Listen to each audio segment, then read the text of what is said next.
Hi, I'm Celeste and welcome to Find Your Purple.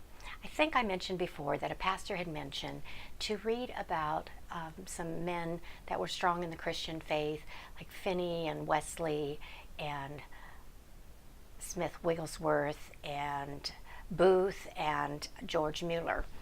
And I just finished the book on George Muller, and this one is a Christian Heroes Then and Now series. The other one I think was Faith, Men of the Faith, and I think I'm going to look into them to see what other people they wrote about, because it's pretty fascinating and it makes you realize what sacrifice people have made over the years to spread the faith.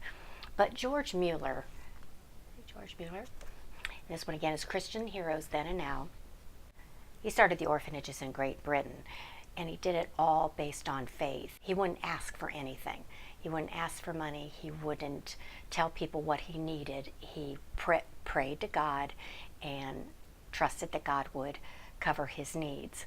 And at one point, a man had sent him 100 pounds, and this is back in the 1850s, 40s to 60s time frame. And he sent him money to set up a retirement fund. And George wrote back that he appreciated the generosity and all of that, but that to do that would go against his belief that God will provide, because if you're building a retirement fund, you're not trusting that God's going to provide your daily needs. And I read his autobiography, I listened to it on Audible. This one is a biography, but his autobiography is actually a detailed list of what he took in money-wise, a shilling and a pair of socks and stuff for the orphanages, and he was building a 700-bed orphanage at one time, and he lays out everything, and then once a year he would report it. And his plan was that he could show other people an example that God is alive, God believes in them, God will take care of them. You can pray to God for your needs. And he did it for the better part of his life. He started in his 20s, and by the time he wrote the book, he was doing it for 20 years. And some days it was tough. He felt God tested him. Sometimes it would go a few weeks, and he'd have 300 kids and no food the next day. And then lo and behold, the dairy truck would break down in front of the orphanage, give the orphans the milk rather than waste it. And it's just miracle after miracle. But it made you realize what faith really is. People said, isn't it stressful? Which is exactly what I thought. And he said, no, as long as you believe, it's not stressful at all. Even though he would go literally day to day and not know where the next penny was coming from, literally, but he would just get on his knees and pray, tell God what he needed, and every single time God provided.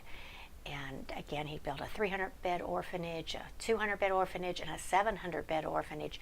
Never asked for donations. Wouldn't accept anything that had strings to it. Wouldn't share what he needed. Someone would ask, well, did I give you enough? And he would not answer it, because he felt it would be a backdoor way of telling them what he needed. So if he had a need, he would pray about it. If he didn't know if 700-bed orphanage was what God wanted, he'd pray, and then he would be given signs. So it was just a great example of somebody that really, really, really lived by faith. And I found these books to be easy reads, but very affirming and letting you know what it is to have faith and how people really, really loved God and shared their love for God and professed the gospel to non-believers and brought a lot of people to God. So I just thought I would point that one out as, again, George Muller, truly a man of faith. And if you're ever questioning, sometimes I think reading about these inspiring people makes you realize how cushy we have it in the States. Many of them were persecuted, went through poverty, were tested in their faith.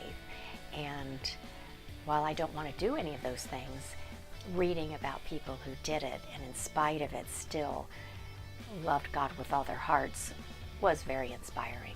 So that's it for now. As always, grab your cup of tea, sit back, and let's start sharing. Until next time, bye-bye.